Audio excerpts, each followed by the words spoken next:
So everybody wants a pretty good, decent PC rig.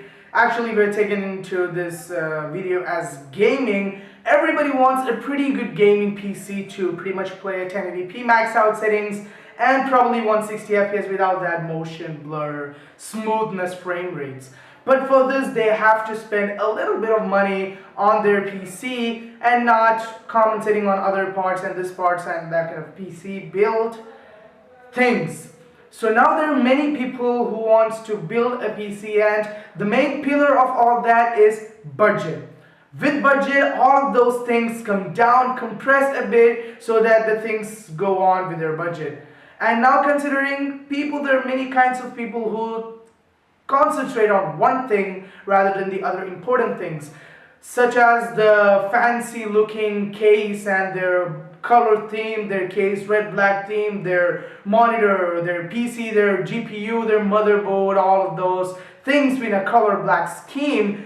First one is that. Second one is all of those computer peripherals such as keyboard, mouse, their gamepad, and all of those stuff with RGB lighting and pretty good color. Not impacting the performance of a PC, but no use, simply wasting money on that. Next one is they want a pretty good 4K screen, even they don't have a pretty good system configuration to run games on 4K settings, but they still want more money to compensate on that monitor. Next one is CPU. People may want multitasking as much as they want better CPU, no intensive CPU task, and just press that CPU to its limit. They just want better multitasking. That's okay, that's their wish. But in this case, we're talking about gaming, and some other people want awesome RGB lighting, GPUs, and max out at 1080p 60 FPS. But what if they're on a budget?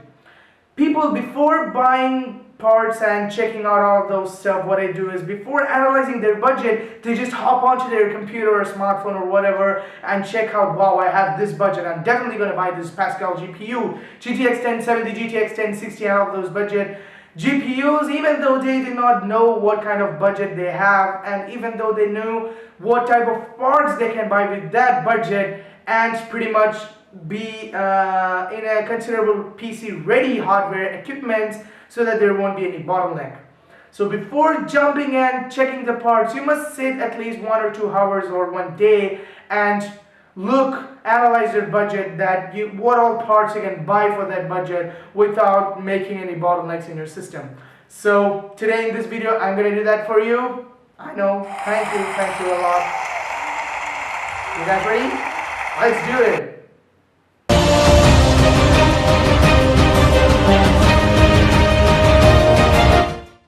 What's up guys, it's Mark from the PC Guy, and as I've said, analyzing the budget for buying especially a gaming PC is a big task. You have a lot of things to buy. For in this video, we are definitely going to remove the peripherals of the computer out of the road, such as the keyboard, mouse, monitor, operating system, optical drive, and that kind of stuff, because we are just mainly concentrating on the 7 parts of a PC, which is the CPU, the motherboard, the graphics card, the memory, the storage, the power supply, and the case. 7 things, the most important things in a PC, and that's where we're gonna look more. Now let's say you have a specific budget which is not too big and not too small. Let's take it as $800. It's not too big, not too small, and we can even build a 1440p VR ready PC with that $800 budget. Now, as soon as they have this budget, maybe hearing from their parents or from their wallet or anywhere, they jump into your computer and say, just type what all parts they want before analyzing their budget and looking at their budget, what all compensation you have to make in other parts so that you can get this part better. As we know, the main part in the gaming system at the end of the day becomes the graphics card. But for that graphics card, we need a good CPU. So the main parts you should be concentrating and putting your budget on a PC build should be the CPU and the graphics card. Of course, such as other parts as a motherboard and memory and storage does play a pretty good part in our PC build, but they just have a limit for everything. So we are going to talk about that. So as I said, we have $800 as our budget. Alright, so now you have $800 in your hand and you're ready to buy a PC, but choosing the parts is gonna be a rough thing. But before jumping into your computer or smartphone and checking for the parts you can buy, especially the video card, as that becomes the main part at the end of the day for a gaming rig. Before that, just look at your budget and just check what all parts you have to buy, and you have to put more money in that part so that there won't be that much big bottlenecking in your system due to the low performance of one another or higher performance of one another. So you gotta definitely keep that neck and neck. So for that, just divide your total budget for that 700 parts you have to buy, as is CPU, motherboard, memory, storage, video card, power supply, and case. Those are the main 7 things you have to buy for that money you have. So 800 divided by 7, that's going to make $114 for each part. You can actually build many parts with that $114 for each part, but as you can see, let's remove a CPU and video card at the side. Okay, that's the main part. We have to keep more money on, so let's move that apart. Now you have other parts. Motherboard, memory, storage, $114. That's pretty big. So just what you have to do is take the most money less parts and compensate that, or add that money which you have left for that specific part, add that to your CPU and video card. I'll get that to you in a second. So motherboard, for $90 or $95, if you're going for a Haswell build, you're gonna get pretty good motherboard. That is Z97 of Gigabyte, Z97X Alive motherboard. For $95, that's pretty good motherboard. So you have another much money left. Let's calculate and say it last. And pretty much I will say the parts at last too. Memory, $114. 8 gigs for gaming is pretty enough. That's what I'm going to take in this video too. $114 for 8 gigs. So if you're again going for a Haswell or Skylake, there might be a $6 different for the memory DDR4 and DDR3. You're going for a Kingston HyperX Black DDR3 memory for 1600 megahertz. $34.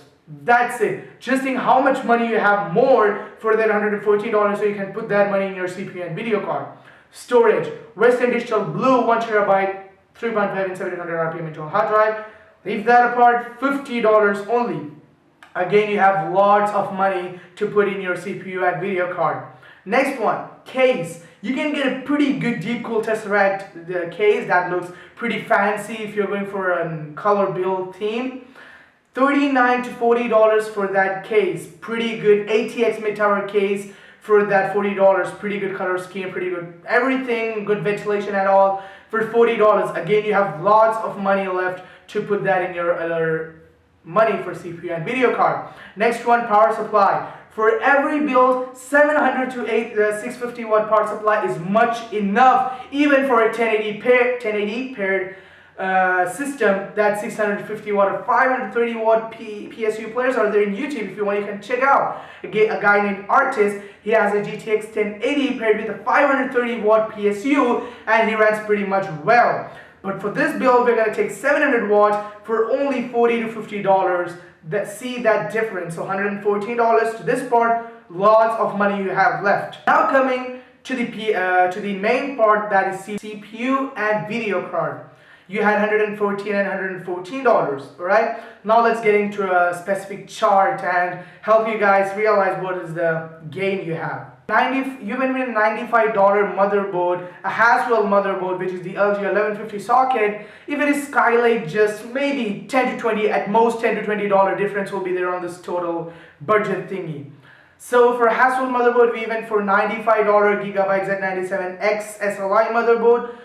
And you have pretty much what is left, $19 you have left with you, alright? Let's just calculate at the moment. For the memory, again DDR3, you had $34 for a Kingston HyperX Black DDR3 memory, 1600 megahertz. You have $76 gain with that $140 range. Now next one, storage, $50 to $114. That again gives it $64 more for that $114 range. Next one, you have the power supply, $50 power supply for $50 for that 700 watt PSU. Much enough. Power efficient GPUs are just coming out, let's just leave that, but 700 watt is much enough for any PC rigs right now, and that's $50. Again, you have $64 gain. Next one, case, $114 what we made turned out to be $40 and you have $74 more. That's pretty insane. Now calculate all, you have $297 with you extra for CPU and video card. Again, divide that by 2 because you have CPU and video card. You have 114 for CPU and video card. So 297 divided by 2 gives $148. Add that to $114 CPU and video card. You are left with $262 for CPU and video card. Just check how well that budget management analysis went out so good. You happen to have $262 for a video card and for a CPU without compensating any of the performance impact for the power supply, motherboard, memory, storage, and that kind of stuff. So that's what makes budget analysis so awesome. Now you have $262 for CPU and video card. Now let's come in a second. We have more money for the video card. $262, an i5 4690K with a Cooler Master Hyper 212 Evo if you want, or just when it's stock cooler, you can. It's stock clocked at 3.9 gigahertz. Overclock it to 4.4 gigahertz. The stock cooler is gonna keep it fine. Maybe to 85 to 87 degrees Celsius. That's not gonna matter. But 4.3 gigahertz with an i5 4690K overclock, and that way it's only $238. You have more for another GPU. You have $262 for a GPU. So you have $27 gain with a $238 for the CPU. That makes $289. You're left for a video card. No sweat, nothing. You can just confidently choose any video card of your wish because there is nothing else to buy and you have bought everything so perfect, so good. You can buy your any video card with an i5 4690K. You either get a GTX 1060, get either a GTX 970 or an R9 390 or an RX 480, whatever. That's your wish. So just see how that budget thingy went so well. So just a tip, before jumping to your computer and just checking for parts, just analyze your budget or your money like this, what I did, and you have just check what all money you have for your parts, which is more important, like CPU and video card. So anyway guys, that's for this. Definitely be sure to like and subscribe and mention in the comments below what did you like about this video and did you try this budget analysis. Definitely be sure to mention in the comments section below. And again, if this video sucked, smash up the thumbs up button, and if you liked it, definitely smash up the thumbs up button. I think I said thumbs below button, right? Thumbs down. I don't know. So again, if this video sucked, smash up the thumbs up button, and if this video was good, was informative, was fun to watch, smash up the thumbs up button and subscribe and stay tuned for more videos.